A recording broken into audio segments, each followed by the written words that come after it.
Okay, so just imagine this. You get a memo from your boss, and your company happens to be one of the biggest in the world, and it has this really stark warning.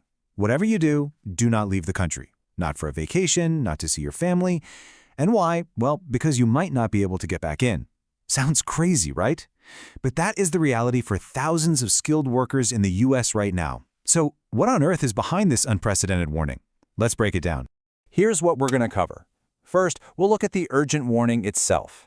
Then, we're going to unpack the new policies that are causing this whole bottleneck. After that, we'll get into the real human cost of these delays. And finally, we'll connect all the dots to the bigger immigration debate that's happening in the US. All right, so first up, let's look at the news that really put everyone on high alert.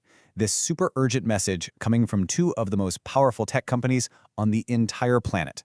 Now, to really get how serious this is, you have to see the actual language they're using. I mean, this isn't just a friendly suggestion. This is a serious advisory coming directly from the law firms that handle immigration for Apple and Google, companies that, absolutely rely on global talent. And there it is, the core of the warning.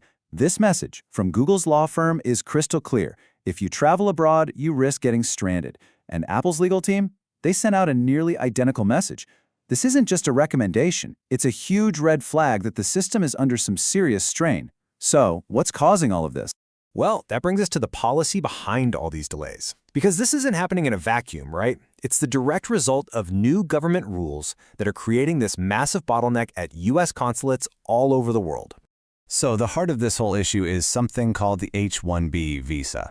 It's basically designed for workers in really specialized fields. We're talking software engineers, doctors, scientists. Tech giants like Apple and Google completely depend on this program to hire the best talent from around the globe. And here's the catch. To renew this visa, workers often have to travel back to their home country for an appointment at a US consulate. But what used to be a routine renewal trip has now turned into a total gauntlet. These new rules require a really invasive screening of up to 5 years of an applicant's social media history. That, plus a bunch of other enhanced vetting checks, has created what even the State Department admits are significant delays for visa appointments. And it's not just about time, it's also about money. On top of all that, the administration has also introduced a pretty significant new fee, up to $100,000 for companies on new H-1B visas. This just adds another layer of complexity and a huge financial burden, making it even tougher for companies to hire the people they need. So what does this all actually mean for the people who are caught in the middle of this? Let's talk about the human cost, because these policy changes are having some really profound real-world consequences for employees and, of course, their families. The scale of these delays is just staggering. I mean, we're not talking about a few extra weeks here.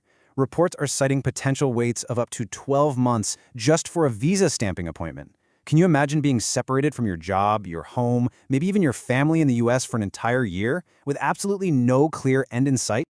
And, this isn't just about high-skilled tech workers. These new social media screenings and the delays they're causing are hitting a whole range of visa holders. We're talking international students, exchange visitors, and, really critically, the dependents and families of all these people.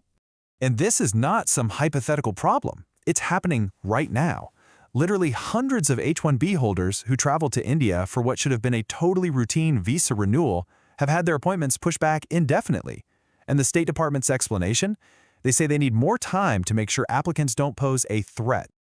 Okay, so this brings us to our final section, the bigger immigration debate. Because this specific issue with visa delays is really a flashpoint in a much larger, ongoing national conversation about how the US should even approach immigration in the first place. And to understand why the situation in India is such a big deal, you just have to look at the numbers. In 2024, workers born in India got over 70% of all approved H-1B visas. 70%. That kind of concentration means that any policy change that creates bottlenecks in India has a massive outsized impact on the entire program, and by extension, the entire US tech industry. And you're hearing a lot of voices from the tech industry like Elon Musk arguing that this talent is absolutely essential.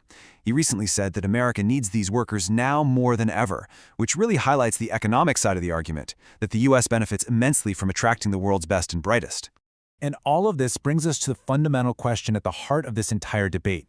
How does a nation balance its security concerns with its economic need for global talent? You have the administration framing these policies as a matter of national security, while tech leaders are arguing they're crippling America's ability to compete on the world stage. And while all this is being debated, thousands of workers are just waiting in limbo. The answer to that question is going to define not just their futures, but the future of innovation in the U.S.